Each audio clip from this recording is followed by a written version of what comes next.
રાજ્યમાં ઉચ્ચતર શૈક્ષણિક સંસ્થાઓ અને મેડિકલમાં ભણતા જે તમામ વિદ્યાર્થીઓ છે તેને લઈને મહત્વપૂર્ણ અપડેટ આવી રહી છે। રેગિંગના મામલે આખરે એક મહત્વપૂર્ણ જાહેરનામા સામે આવ્યા છે। અહીં સરકારે 2 જાહેરનામા બહાર પાડ્યા છે।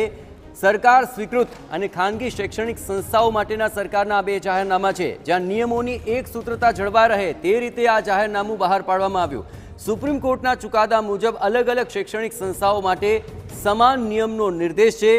રેગિંગની ઘટનાઓ રોકવા માટે શૈક્ષણિક સંસ્થાઓ નિયમ પાલન કરે તે જરૂરી છે અને નિયમનું પાલન નહીં કરે તો દંડનાત્મક કાર્યવાહી થશે। અને આ સમગ્ર મામલે વધુ વિગતે વાત કરવા જોડાઈ રહ્યા છે ટીવી 9 સંવાદદાતા રોનક।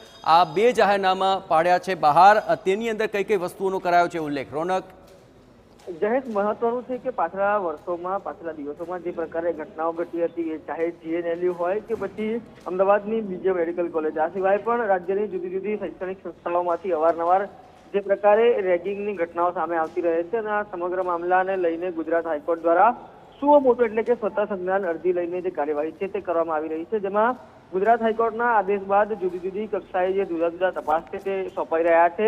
જે સંબંધિત ગુજરાત હાઈકોર્ટના આદેશ બાદ જે વિશેષ કમિટીની રચના કરવામાં આવી હતી, તે કમિટીના સૂચનો બાદ જે સરકાર દ્વારા વિશેષ જે જાહેરનામા છે તે પ્રસિદ્ધ કરવામાં આવે છે। જુદા જુદા પ્રસિદ્ધ થયેલા જાહેરનામામાં જે પણ ઘટનાઓ છે તેને રોકવા માટે યોગ્ય કાળજી રાખવામાં આવે તે પ્રકારનું પણ કહેવાયું છે અને નિયમો પણ ઘડવા માટેની સૂચનાઓ આપવામાં આવી છે। આ ઉપરાંત જે હેલ્પલાઇન નંબર છે તે પણ જાહેર કરવામાં આવ્યા છે। તમામ જે ઘટનાઓમાં અને તમામ કાયદાઓમાં એક સૂત્રતા જળવાય તે પ્રકારના પણ સૂચન આપવામાં આવ્યા છે। ત્યારે ગુજરાત હાઈકોર્ટમાં આ તમામ જાણકારી જે છે તે આજે આપવામાં આવી છે।